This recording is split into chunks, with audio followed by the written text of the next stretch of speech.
We have a serious problem in the United States right now. Young men are lacking testosterone, and we are severely lacking real men. And I don't mean this as an insult, it's just an observation. It's what's happening culturally, systematically, and physically to young men in this country. I've seen it firsthand. I'm Ryan Sahlberg, a retired Marine Corps infantry officer. I've led young men in some of the most demanding situations on earth. I've seen what separates men who rise to the occasion from the ones that fall apart. And what I'm seeing today in America concerns me deeply. So today, I'm going to lay out what young men need to do to get their testosterone levels up and to become real men. So let's start with the foundation, because none of the rest of this matters if your body isn't working the way it's supposed to. First and foremost, to be considered a man in the fullest sense, you cannot have your testosterone in the basement. And here's the hard truth. Most young American men do. Studies show that testosterone levels in American men have been declining for decades. We're not talking a small dip. We're talking a generational collapse in male hormonal health. And why? Because the American food supply, the chemicals sprayed on crops, the plastics in your food packaging, the chemicals in your household products, your hygiene products, your laundry detergent. These things are loaded with what scientists call endocrine disruptors, chemicals that mimic or interfere with your body's hormones. And they are absolutely tanking testosterone levels across the board. If you are not taking active measures to protect your testosterone, yours is most likely low. That's not an exaggeration. That is the reality of living in modern America. So what do? You don't need TRT. You don't need pharmaceuticals. You need to clean up your environment and your diet. Here's exactly how. Diet first. Focus on whole, natural foods. Eggs and red meat are your best friends. They're loaded with cholesterol, which is the precursor to testosterone. Fat is not your enemy. It is essential to hormone production. Cut out processed foods, seed oils, and anything that comes in a box with a 40-ingredient label. Also, get fluoride out of your life. There is growing research suggesting fluoride has negative effects on hormonal health. Switch to a natural fluoride-free toothpaste. This is an easy change that costs you almost nothing. Change what you're putting in your body. Your skin absorbs what you put on it. So conventional soaps, shampoos, lotions, and deodorants are filled with all kinds of chemicals and synthetic fragrances, all of which are known hormone disruptors. Switch to natural alternatives. They exist, they're affordable, and they work just as well. Change your underwear. I'm serious about this one. Synthetic fabrics trap heat and contain chemicals that affect hormonal health. Stick to natural fibers, cotton, wool, bamboo. It's a small change with a real impact. And don't stop there. Swap out your laundry detergent, your household cleaners, your air fresheners. I know it sounds like a lot, but here's the thing. You don't have to do it all in one day. Every swap you make is a step in the right direction. Start with the diet and the body products, then work your way through your home. Make these changes consistently, and I guarantee your energy, your mood, and your testosterone will improve. This is your physical foundation. Everything else we're going to talk about builds on top of it. So the second thing I want to talk about is something society has been actively trying to strip from young men: stoicism. Now, I want to be very clear before I go further, because I know this is a topic people get sensitive about. I am not saying you are not allowed to feel emotion or show emotion. I'm not saying you should be a robot. There are moments in life that call for emotion.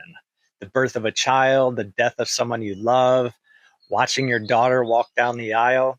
These moments are sacred. And if a tear falls, that doesn't make you less of a man. That makes you human.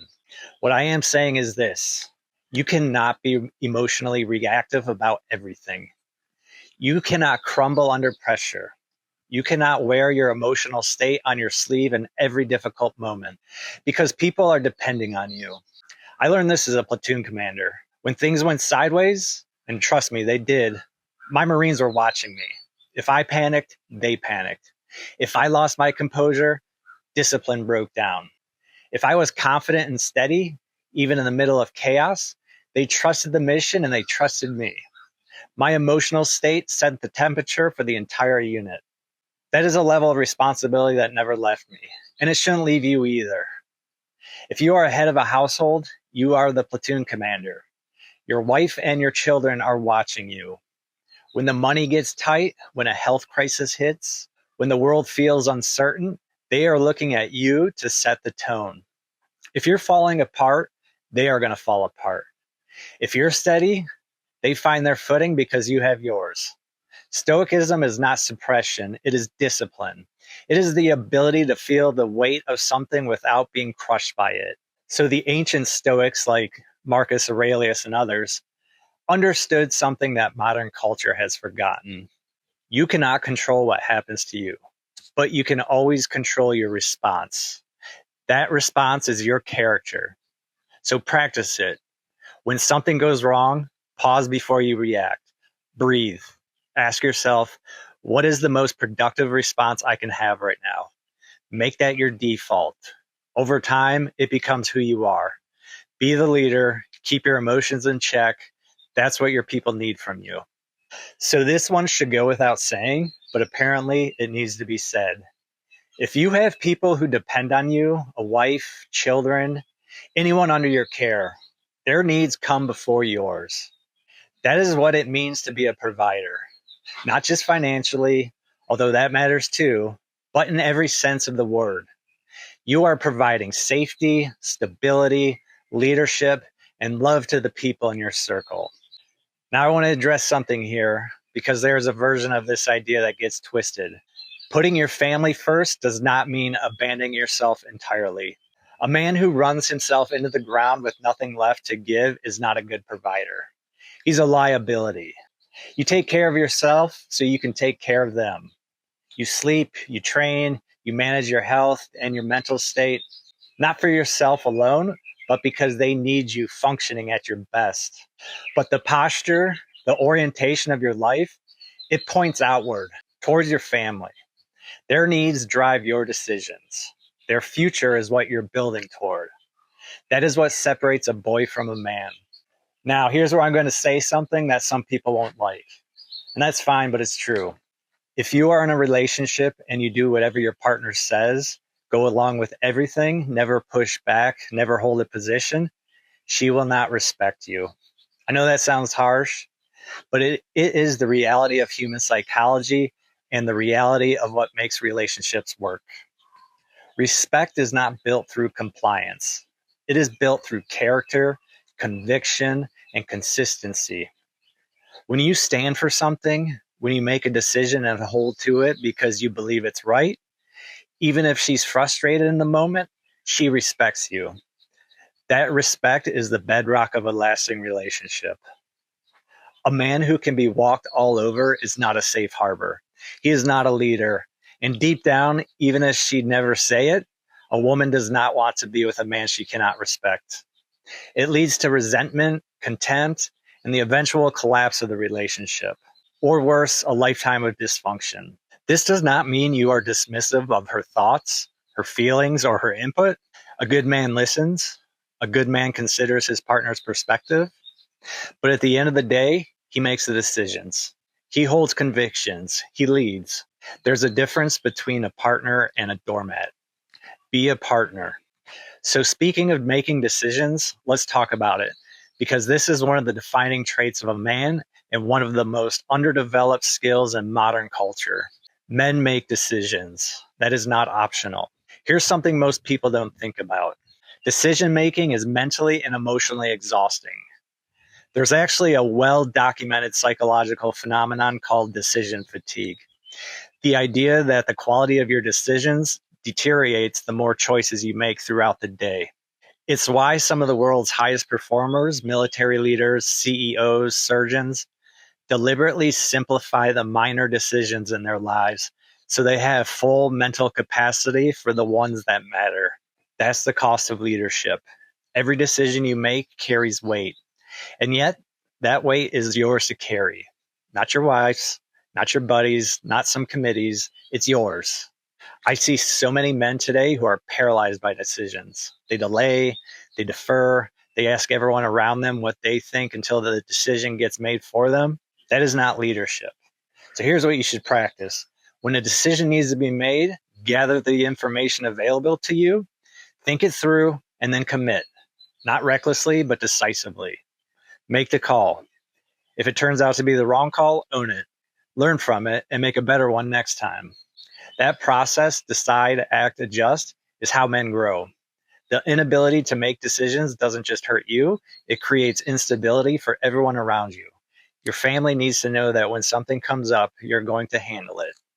That confidence starts with small decisions and scales up over time. So make the call. So my last point, and this one is practical. A man needs to be competent. He needs to be able to handle basic demands of life without calling someone else every single time something goes wrong. I'm talking about things like changing a flat tire, jumping a dead battery, making basic repairs around the house, fixing a leaky faucet, patching drywall, replacing an outlet. These aren't advanced skills. These are things that every man should know how to do. So here's why this matters. Imagine your wife or daughter is driving alone and she gets a flat tire on the side of the road at night. Are you going to tell her to wait 4 hours for AAA to show up?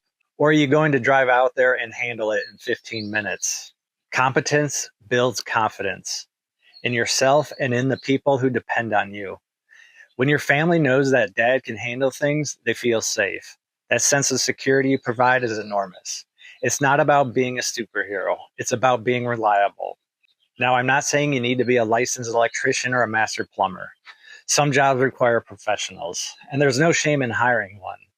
But know your basics. Learn them if you don't. YouTube has made that easier than ever. Learn a new skill every few months. Build that competence over time. It'll serve you and your family in ways you cannot anticipate. Being a man is more than biology. It is more than being born with an XY chromosome. It is a set of choices you make every single day about how you treat your body, how you lead your people, how you handle adversity, and how you show up when it matters. Nobody handed it to me in the Marine Corps. It was built through hardship, through discipline, through taking responsibility and refusing to make excuses. You can build it too, so start today. Start with one thing on this list, then another. The path of a man is not a destination, it is a direction. Keep moving in the right one. So if this hit home for you, subscribe to the channel and share this with someone who needs to hear it. I come out with new content every week. So until next time, thanks for watching.